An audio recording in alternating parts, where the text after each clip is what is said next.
Dearly beloved brethren in Christ, loving greetings to you in the wonderful name of our Lord and Savior Jesus Christ. Today is September 18th, 2024, Wednesday. Holy Trinity Church Ministries presents Daily Manna. Today's subject, innocent or guilt. Innocent or guilt. Now let us open our Bibles and read a verse from Isaiah 9 chapter 2nd verse. The people walking in darkness have seen a great light. On those living in the land of deep darkness, a light has dawned.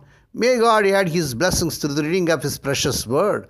Dear children of God, saints of God, in chapter 10, Job reveals a universal human fear of being found guilty. We all live in the shadow of guilt, from the small misdemeanors of our childhood to our more serious struggles and failings as adults. In verse 2nd tells us of Job's desire not to be found guilty. He associates guilt with two powerful forces, the destruction and darkness. Verses 8 and 9 show that guilt is linked to destruction. Destruction is the opposite of creations. So sin and guilt are in opposition to the righteous God who created the universe. Job, like us, fears death and destruction. This fear of guilt is intensified by its connection to darkness. The chapter concludes with Job lamenting that guilt in the end leads to a land of deepest night of utter darkness.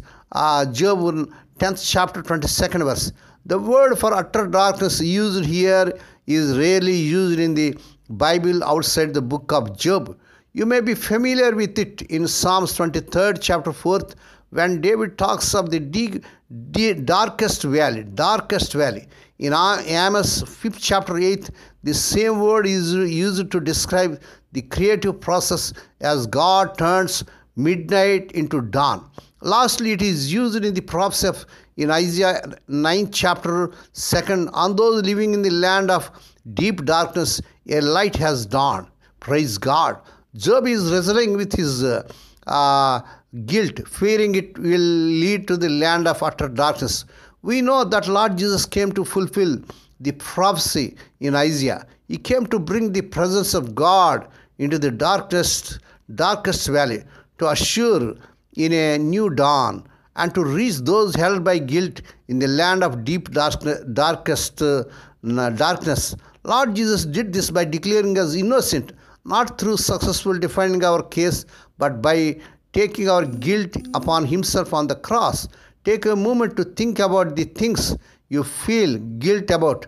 Bring them to the cross and hear the verdict that here God proclaims you innocent. May God bless these few words. Now let us pray. Dear Heavenly Father, Holy Father, we thank Thee and praise Thee for this wonderful morning that was given to us to come to Thee and to meditate upon Thy word. Bless those that are listening daily and regularly. Bless those that are sharing Thy word to their friends and beloved ones. Lord, we pray for those who are celebrating their wedding anniversaries and birthdays today, Lord. Bless them and crown the Lord with the air of mercy, grace and gladness. Perform a new thing in their life. Lord, we pray for the sick and suffering. Lord, let Thy healing virtue surge through their bodies. Heal them, touch them, Lord, and deliver them from all diseases and sickness. Lord, we pray, let the childless and couple have children in the mighty name of our Lord Jesus Christ. Lord, we pray, let unmarried people get married in this month they desire, in Lord Jesus' powerful name. Lord, we pray for the children as they are going out and coming in throughout this day. Deliver them from all dangers and accidents. Give them safe journeys. We commit all these things into the mighty hands. We ask Thee and give Thee thanks in the wonderful name of our Lord and Savior Jesus Christ. Amen. The Lord bless you and keep you. The Lord make His face to shine upon you and be gracious to you. The Lord lift up His countenance upon you and give you peace. Amen.